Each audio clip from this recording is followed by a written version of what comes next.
bienvenida. Adrián, buenos días. Hola, ¿qué tal? Buenos días, Aníbal, Anaí, amigos de Contralínea. Pues tenemos hoy dos temas, dos en estas secuelas del viejo régimen. El primero es ese bastón de mando, ese bastón de mando como expresión del pueblo garante que otorga al, al Poder Judicial un, un mandato, y en ese símbolo estamos encontrando una gran cantidad de expresiones que abren la posibilidad de que realmente nos encontremos hacia buscar que nuestro poder judicial sirva a la justicia. Ese es el primer elemento que hay que destacar. Creo que nadie esperábamos una serie de símbolos tan importantes, pero sobre todo esa lectura política que se hace hoy de lo que es el deber ser de la Suprema Corte de Justicia de la Nación, donde se amalgaman la toga con expresiones indígenas y el mazo para dar los fallos, las mociones de orden en el Poder Judicial, pero antes que eso, el poder que se expresa por el parte del pueblo que le otorga a los ministros de la Suprema Corte ese bastón de mando, ese consenso de los pueblos para decirles: aquí está la alta responsabilidad para que ustedes conduzcan las decisiones en favor del pueblo de México, y más allá de quienes dicen eh, aplicamos el derecho, aplicamos la norma jurídica y simplemente hacemos eso, y otra es defendemos al pueblo. Ese es el primer elemento simbólico importante, pero luego, después de la pirámide de Cuicuilco, esta ceremonia importantísima, viene esa expresión en el Zócalo, en plaza pública, donde se establece ese acuerdo y esa responsabilidad que centra sobre el artículo 39, que el pueblo tiene en todo momento el poder para cambiar su forma de gobierno, y hoy le tocó al Poder Judicial ese primer elemento. Y luego la apertura de esa magnífica puerta que Norma Piña y el neoliberalismo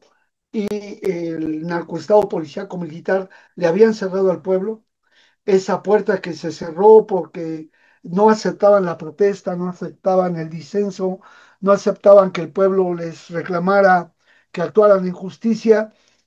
Y luego llega la ceremonia también ya protocolar en el Congreso, donde viene la toma de protesta. Pero el primer discurso que da el presidente de la Suprema Corte de Justicia de la Nación es un elemento importantísimo, porque de las primeras medidas que aplican es que van a reducirse los costos, los privilegios, las,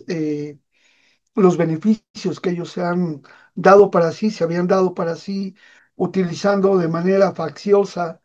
el derecho y la capacidad de interpretación que tienen de las normas jurídicas, y que nos había generado una situación terrible. Sin embargo, Norma Piña no alcanzó a despedirse sin dejar su sello y su compromiso con las oligarquías de última hora, esos beneficios para una serie de responsables de violaciones graves a derechos humanos que tienen que revisarse de manera inmediata con el nuevo Poder Judicial, y también esa expresión de que los tribunales de disciplina van a empezar ya a operar, y abrir la gran expectativa para que hoy podamos también decirles que ellos son sujetos de escrutinio, de observación, y de que deben cumplir con lo establecido en nuestra Constitución, en nuestras leyes, y que la interpretación del derecho, más allá de que entendemos que tiene un componente subjetivo, esté basado fundamentalmente en el interés superior del beneficio de los intereses del pueblo y de las personas que menos tienen. Porque quien tiene todos los recursos, quien tiene todo el poder, difícilmente va a necesitar ejercer la necesidad de buscar justicia en el Poder Judicial. El otro elemento que hay que destacar en el discurso del presidente de la Suprema Corte de Justicia de la Nación es el llamado que se hace a las escuelas y universidades para que revisen los planes de estudio. Y si recordamos acá en algunos de los programas que se han hecho en contralínea, hemos insistido en eso, que es urgente que haya jueces para la democracia y para que haya jueces para la democracia, el saber de las ciencias jurídicas, el saber del derecho, debe corresponder con esa necesidad. Y además, como hemos dicho, que queremos que se cierren las escuelas de derecho que atienden a la derecha y que esa derecha es bastante chueca, y que se abran escuelas de justicia. No es lo mismo que haya escuelas de justicia que haya escuelas de derecho, porque en la mayoría de las escuelas de derecho lo que les enseñan es precisamente a evadir el derecho, a ponerlo ad hoc a los intereses del poder y del establishment de ese momento, y ahora viene este proceso de transformación. Y creo que en consonancia con eso, también tenemos que ver que el Poder Judicial tiene que hacer una acción en relación con el Poder Ejecutivo para favorecer, como lo hemos dicho, que las sanciones que se ejecutan sean acordes, sean benéficas y sobre todo que en materia penal puedan corresponder al interés superior de crear que la sanción penal sirva para la reinserción social, sirva para resarcir a las víctimas de los daños y sirva para que estas instancias donde se encuentran los presos permita realmente lograr ese principio de reinserción social mediante las garantías que ya hemos señalado en diferentes momentos. Y por otro lado, el llamado al Poder Ejecutivo para que revise el catálogo de normas, en este caso que nos ocupa mucho, es las que tienen que ver con el poder, las ciencias penales, el hablar de las sanciones penales e insistir que una medida fundamental es que hoy se reconoce que todo lo que tocó García Luna y el periodo neoliberal en ese narcoestado policíaco que está tratando de desmontarse, deba traer la suficiente fuerza para que una gran cantidad de personas que hoy se encuentran en prisión acusadas de delitos de alto impacto, de delitos que están contemplados en el artículo 19 y que impiden la prisión, eh, eh, seguir sus procesos en libertad de las personas. En la mayoría la prisión justificada ordena la detención de las mismas y que además en esa situación tan grave que se ha dado en lo que se llama el codominio funcional del hecho cuando se trata de delitos contemplados de delincuencia organizada, hace que personas que apenas tuvieron una participación desdibujada y un papel irrelevante e insustituible en la cadena de ejecución de delitos de delincuencia organizada, tengan sanciones muy graves, mientras quienes organizan, dirigen, promueven y se benefician de la delincuencia organizada pueden cambiar beneficios, pueden tener libertades, mientras el pueblo sigue pasando años y años en prisión cuando sus delitos o el beneficio de los delitos fueron obtenidos de manera muy, muy escasa. Y un punto mayor también que hay que mencionar es que en este sentido, muchas de las conductas que fueron utilizadas para llevar a personas a incorporarse a grupos de delincuencia, en muchos de ellos hay el temor fundado, es decir, bajo amenaza de cometer actos en contra de las familias, en contra de sus familiares, en contra de ellos mismos, eh, ellos fueron aceptando incorporarse a grupos delincuenciales. Este modelo de reclutamiento forzoso organizado por el cártel de la DEA y la CIA, que lamentablemente en esa llamada guerra contra el narcotráfico, esa patada al avispero con estas avispas africanizadas terribles que llevamos ya más de medio millón de muertos desde ese fatídico inicio del gobierno de Felipe Calderón Hinojosa y que lamentablemente la inercia que todavía tiene esta situación, pues nos puede estar llevando en todo el periodo desde 2001 en que empiezan las acciones de ejecución violenta y las agresiones en este proceso de degradación que llevó a la guerra y hoy el proceso de pacificación, probablemente llegásemos a una cifra cercana al millón de víctimas, esos casi 200,000 personas desaparecidas, de las cuales una gran cantidad ya han sido identificadas y están pues ahí en una situación muy grave. Sus familiares que a pesar de todo siguen clamando justicia para los desaparecidos. Es un proceso difícil y ojalá que esta Suprema Corte de Justicia también le ponga trabas, le ponga límites al, al poder que tienen las fiscalías que los jueces de control estaban aceptando permitir que a las personas se les pudiera detener para investigar, se les pudiera fabricar delitos, los montajes mediáticos, la tortura y la inducción de testigos, la fabricación de evidencias, que ha permitido toda esta situación de transgresión tan grave que tiene hoy nuestro país, esa deuda con las personas que se encuentran en prisión. Eh, entonces, saludamos y damos la bienvenida a la composición de este Poder Judicial que nos abre las posibilidades y que en este discurso tan emotivo y tan importante, eh, nuestro presidente del Supremo Tribunal, la máxima expresión de la justicia en México ha hecho en este proceso tan importante.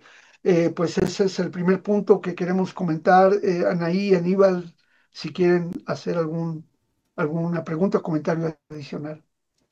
Adrián, solo recuperar esta parte que dices que es fundamental, pero también hay que recordar que fueron 36 años de neoliberalismo, también que también se encarnó en las políticas en materia de, pues, en materia penal, y hay que también, pues, dar cuenta de que tenemos un poder judicial renovado, como bien lo mencionabas, abre posibilidades a discutir diversos temas, pero también es una larga deuda histórica la que se tiene por parte de la Corte.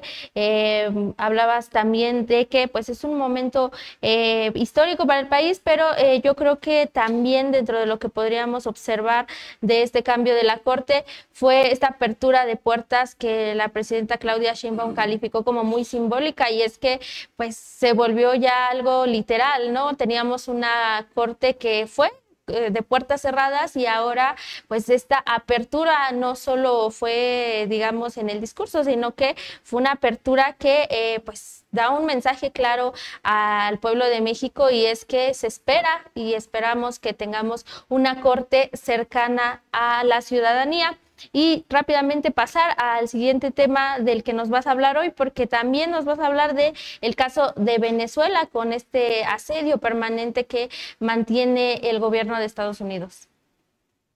Así es, Anaí. Lo que comentamos es que decíamos el bote de Trump, pero en lugar de bote con B, es bote con V, el bote de Trump y el buque de las noticias falsas. Aquí vemos toda la maquinaria que usa en su guerra cognitiva, en su guerra eh, de la lucha del discurso sobre la justificación de la agresión y la invasión para un país, como primero en una situación extraña, inusitada, debatible, cuestionada por la manera en que se anuncia y las características de esa nave. Ya en Venezuela hacían análisis respecto a cómo se vio ese incidente eh, en aguas internacionales frente a las costas de Venezuela, donde una, una lancha rápida que dicen los expertos analistas de Venezuela, del gobierno de Venezuela, muestran que en las lanchas que ellos han incautado, la cantidad mayor que tienen es de combustible, eh, además de la droga, es decir,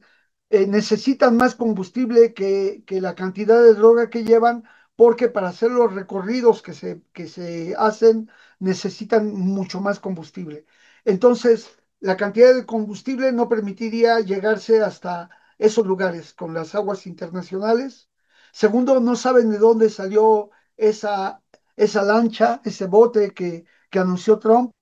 Y luego la cantidad de droga que supuestamente podría ir en la lancha y además la cantidad de personas no lograría dar credibilidad a ese hecho. Es decir, 11 personas que iban en esa embarcación, cuánta droga y cuánto combustible se necesitaba. Y cuando van analizando palmo a palmo, plano a plano, las imágenes que había dado a conocer el gobierno de Estados Unidos y los señalamientos de Marco Rubio, se ve que no coincide las características de la lancha con la que están hundiendo. Y luego lo peor es como todos en nado sincronizado empiezan a aumentar de, de una de una embarcación pequeña, de un bote, de una lancha, hasta decir algunos que se trataba de un barco y después ya terminar diciendo que se trató de un buque y luego diciendo que era del cártel de los Soles y que era también del tren de Aragua. ¿Qué significa todo eso? Significa que estamos la intención de ir escalando un conflicto, justificarlo para hablar de narcoterrorismo, para hablar de la posibilidad de la invasión a un territorio sobre eh, de su mundo basado en reglas, de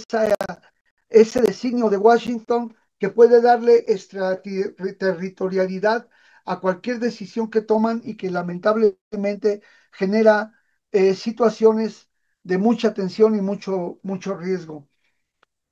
No es poca la cantidad de armamento, de equipos que han estado interceptando los órganos de inteligencia venezolanos en diferentes regiones. Eh,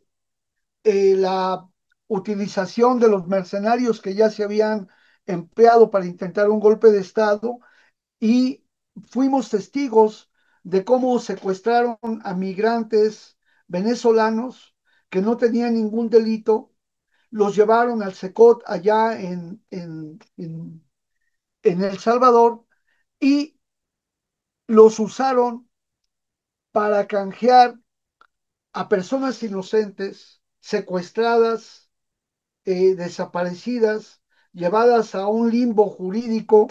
y canjearlas por sus mercenarios, porque no tenían cómo justificar para que en juicios justos pudieran salir liberados esos mercenarios, muchos de ellos marines que estaban en Venezuela y que fueron canjeados en ese acuerdo para liberar a los venezolanos que ahí estuvieron. No podemos dejar pasar por alto también la gran cantidad de personas que fueron torturadas en esa cárcel del Secot por parte de las autoridades penitenciarias vinculadas y por orden expresa del gobierno de Bukele, porque recordemos que la ley de excepción llevó a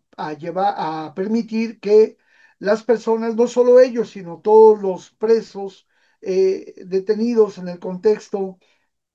del periodo especial de esta de esta ley especial del estado de excepción, no tienen derecho a prueba de vida a sus familiares, es decir, no se les indica en dónde están,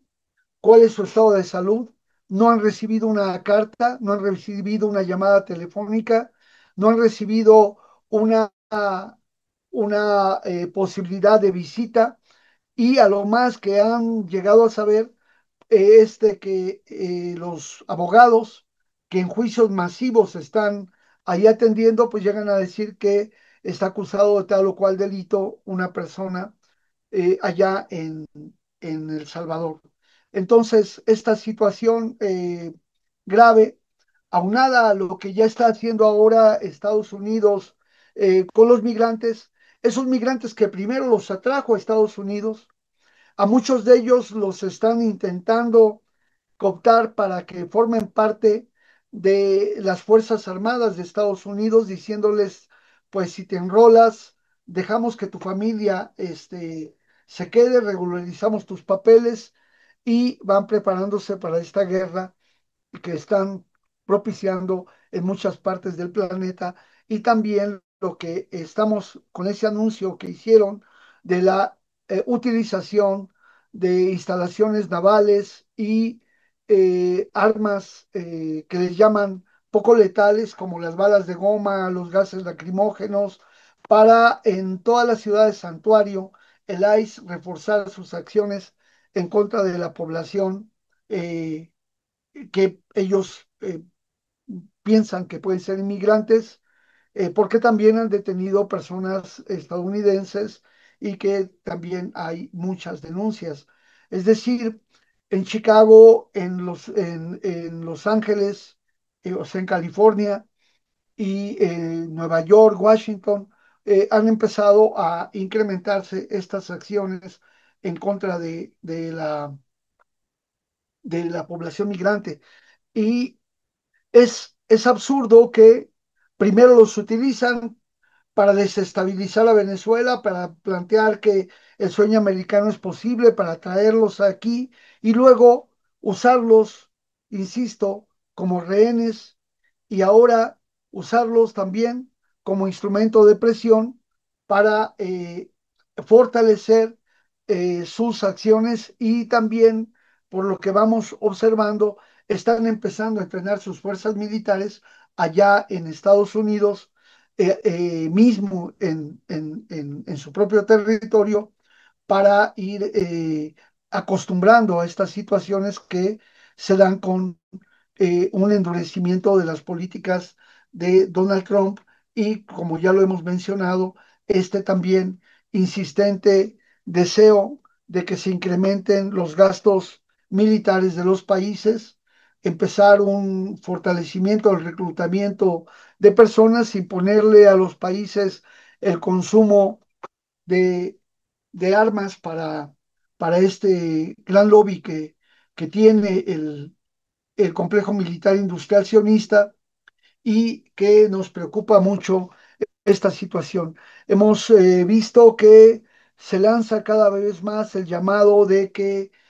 como la CELAC ha mencionado, decir que eh, nuestra América, bueno, CELAC decía América Latina, territorio de paz. Nosotros decimos que nuestra América debe ser un territorio de paz, y que debe de contemplarse para los pueblos de Canadá y de Estados Unidos también nuestra solidaridad en ese sentido, Anaí y Aníbal. Sí, Adrián, y también qué bueno que terminas con esto de la CELAC, porque precisamente hace unas horas, hace unos instantes, bueno, más bien hace varias horas, en el comunicado de la CELAC que propuso Colombia, pues varios países que son sobre todo países de derechas y sobre todo cercanos a Estados Unidos, se opusieron a condenar la operación antinarcóticos de Estados Unidos en el Mar Caribe, entre ellos Argentina, Costa Rica, Ecuador, El Salvador, Guyana, Jamaica, Paraguay, Perú y Trinidad y Tobago se opusieron a la condena de esto. Y bueno, también se nota cómo esa política de Estados Unidos de hace ya bastantes años, de hace 2 siglos, de dividir a nuestra América, pues sigue dando resultados Es algo que han hecho históricamente, pero digamos, cada que hay este tipo de circunstancias, se nota que esa división, cuando se tratan de este tipo de casos, terminan o oponiéndose o limitando la capacidad de América Latina y el Caribe como todo un bloque para hacer frente a este tipo de políticas de Donald Trump. Entonces, importante también no dejar de lado esta parte de la CELAC y todo el análisis que has hecho también con respecto a Venezuela y sobre todo de esta lancha que quiso ser buque por parte de los medios de comunicación con toda esta manufacturación de consenso que hicieron en estos días, una amplia cantidad de propaganda que hemos visto en los medios de comunicación para poner a este cártel de los óleos como el principal narcotraficante, cuando sabemos que los principales narcotraficantes pues están en otro lado y están más al norte. Así que te agradecemos, Adrián, por este análisis que has hecho el día de hoy y te deseamos un excelente fin de semana. Muchas gracias. Solo quiero terminar mencionando que, pues, el primer año de Claudia Sheinbaum, ahí están los resultados, estamos atentos y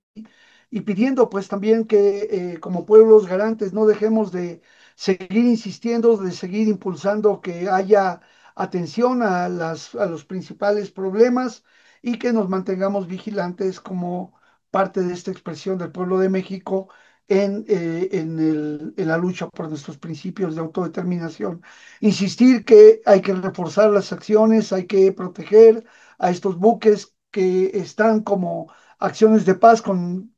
que están llevando ayuda humanitaria, estos barcos, ojalá y fueran buques